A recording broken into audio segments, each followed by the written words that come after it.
हाँ तो स्टूडेंट्स, अपना जो आज का नेक्स्ट टॉपिक है वो है रीडिस्ट्रीब्यूशन ऑफ चार्ज, या इसका दूसरा नाम आ सकता है कॉमन पोटेंशियल। मतलब आवेशों का पुनर्वितरण या उभयनिष्ठ विभव। कॉमन पोटेंशियल को उभयनिष्ठ विभव कहते हैं।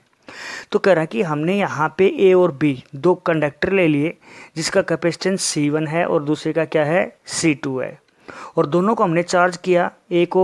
ए जो कंडक्टर है उसको Q1 चार्ज से V1 विभव के द्वारा, पोटेंशियल के द्वारा, और जो बी कंडक्टर उसको Q2 चार्ज से, कितने पोटेंशियल से, V2 से।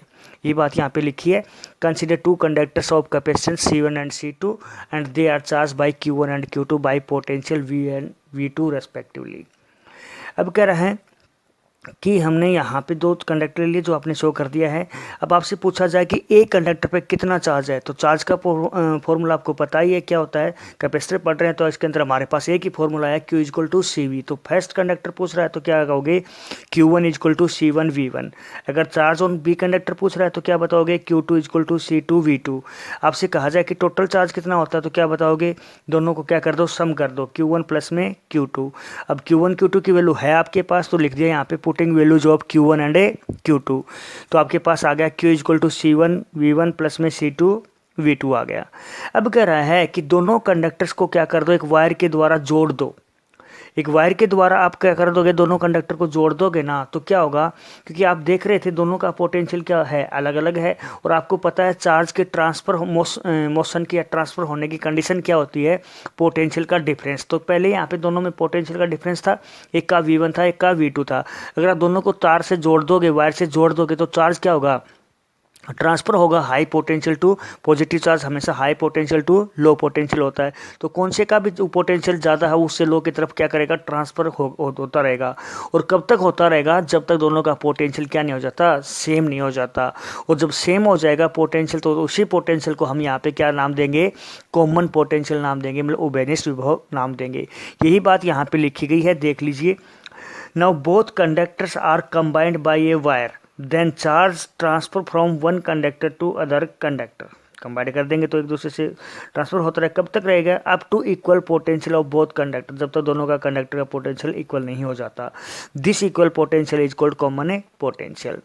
तो यहाँ पे दोनों का हो गया है, यहाँ पे यही बात हिंदी में लिखी है जो मैंने बताई है। तो अब हमने जोड़ दिया।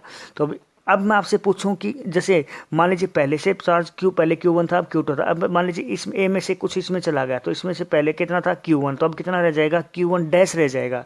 इसमें पहले Q2 था, तब कितना हो जाएगा, Q2 डैश हो जाएगा। पहले पोटेंशियल V1 V2 था, अब कितना हो जाएगा, दोनों का इक्वल हो जाएगा, VV हो जाएगा। तो अब यहाँ पे ए कंडक्टर पे कितना चार्ज बचा, Q1 dash equal to C1 V लिखेंगे ना कि V1, क्योंकि दोनों का पोटेंशियल सेम है। इसी प्रकार से charge on B conductor Q2 dash equal C2 V हो गया। टोटल चार्ज आप पूछा जाए तो क्या करोगे, दोनों का सम करोगे, Q1 डैश प्लस में Q2 डैश। अब बात आती है यहाँ पे Q डैश करें या Q करें, तो हमें यहाँ पे Q करना पड़ेगा, क्योंकि मैंने लिख भी दिया ब्रैकेट में, according to conservation of charge, मतलब आवेशों के संरक्षण के अनुसार, क्योंकि चार्ज ट्रांसफर ही तो हुआ है, हमने कोई क्रिएट या डिस्ट्रॉय थोड़ी किया है। तो टोटल चार्ज तो उतना ही है जितना पहले था। पहले कितना था, Q था, तो अब भी कितना रहेगा, Q रहेगा। तो यहाँ पे अब वैल्यू पुट कर दो कि Q1 डैश और Q2 डैश की, तो आपके पास आ गया C1 V प्लस में C2 V यहाँ पे कॉमन हो गया।